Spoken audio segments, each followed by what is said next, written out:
आगरा के थाना जैतपुर पर दर्ज मुकदमा में लूट और हत्या के आरोपी को आजीवन कारावास की सजा और अर्थदंड से न्यायालय ने दंडित किया है।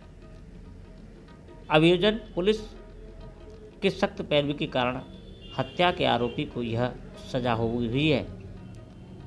पूरे मामले पर जानकारी देते हुए अभियोजन अधिकारी ने बताया कि मामला आगरा के थाना जैतपुर के अंतर्गत का है, जिसमें सुनील नामक अभियुक्त के द्वारा एक 55 वर्षीय महिला को सत्संग में ले जाने के बहाने से उनसे संबंध बनाए और उसके बाद में उसके घर आना जाना शुरू कर दिया।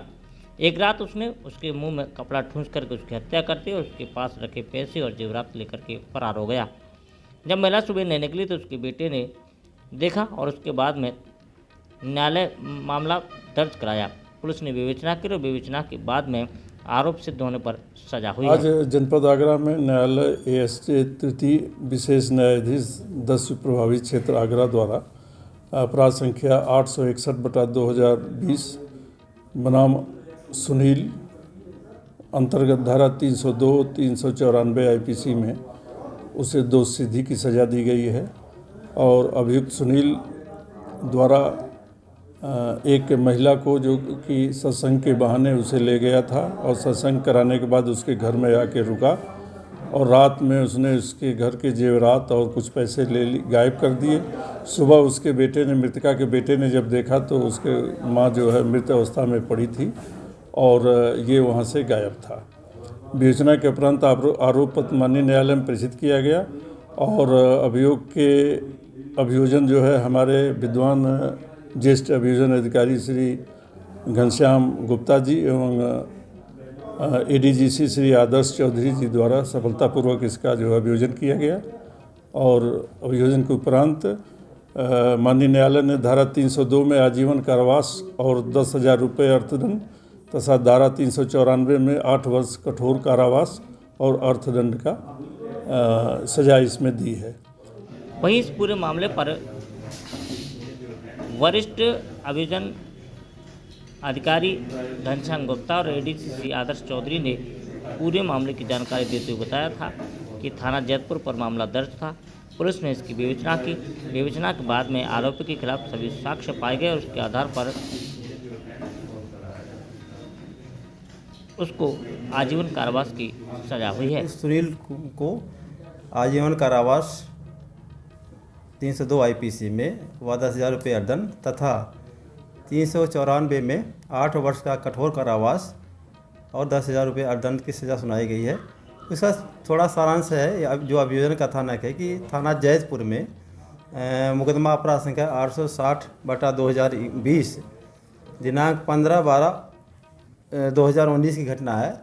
एक मृतक जो सत्संग के बहाने ये सुनील जो है उसके पास आया था, परिचय हुआ, ये सत्संग बहाने लगे, रात में रुका उसके घर पे, उसको चारपाई में बांध करके मुंह में कपड़ा डाल के उसकी हत्या कर दी और उसके घर से रुपये, जेवरात और मोबाइल लूट कर ले गया और मोबाइल के जरिए इसमें बेचना के अभियोजन की तरफ कुल 6 गवाह पेश किए गए हैं और जिसमें वादी मुकदमा इसके मृतका का लड़का जो मृतका 55 साल की महिला थी, उसका लड़का शिवचरण और तथा उसकी पत्नी प्रीति देवी और तथा हमारे एफआईआर लेकर महेश बाबू, डॉक्टर राजेश कुमार और निरीक्षक वीरेंद्र कुमार सिंह तथा तत्कालीन थानाध्यक्ष अरुण कुमार बलियान ने अपने न्यायालय में आकर बयान दिए और ये घटना एक दूसरे कड़ी से परिस्थिति जन साक्ष्य के आधार पर जुड़ती गई और इसमें जो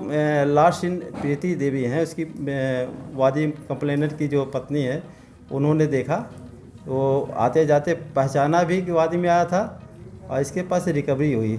चैनल जो है पूरा हुआ जिससे न्यायालय ने अभियुक्त सुनील को सिंगल मुलजिम था इसको आजीवन 302 में आजीवन कारावास और तथा 10,000 रुपये का अर्दन और 394 में 8 वर्ष का कठोर कारावास और 10,000 रुपये अर्दन की सज़ा दी है। प्रकरण के संबंध में आज हम लोग उपस्थित हैं। माननीय न्यायालय डीजे 3 ने ये जजमेंट आज आपके समक्ष पेश किया है। निश्चित ही ये जजमेंट समाज को भय मुक्त माहौल कानून के प्रति आस्था को प्रकट करता है और मजबूत करता है, और अपराधियों में भय का माहौल करेगा ताकि अपराध करने से वो लोग डरें।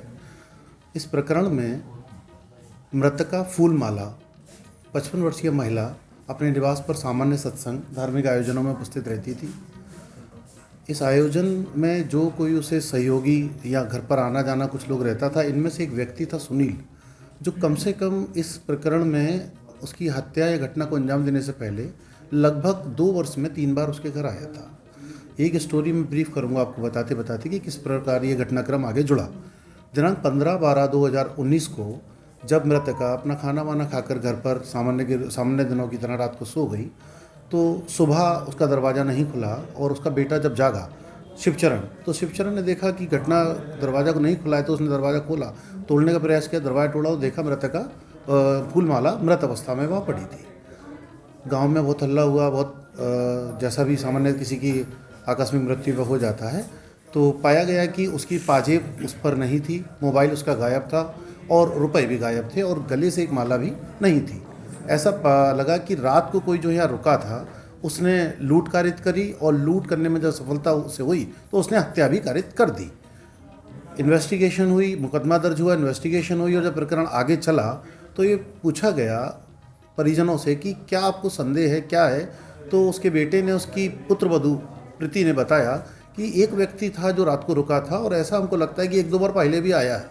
जब गहनता से पूछताछ हुई, गवाहों से और परिस्थितिजनक साक्ष्यों को जोड़ा गया तो एक पहचान हुई कि एक व्यक्ति है छिद्दा नाम का, जिसका मामा सुनील सत्संग के बहाने इनसे इंटरेक्ट किया और आया और महिला के निवास पर उस रात को रुका था। तो सुनील के रूप में उसकी पहचान हुई। एक साक्ष्य और मिला, सुनील के पास एक मोबाइल था जिस मोबाइल में उसने अपना सिम इस्तेमाल किया था और वो मोबाइल मृतका का था। तो इसमें CDR डिटेल निकली। CDR डिटेल में उसमें जो सिम पाई गई वो सुनील की पाई गई।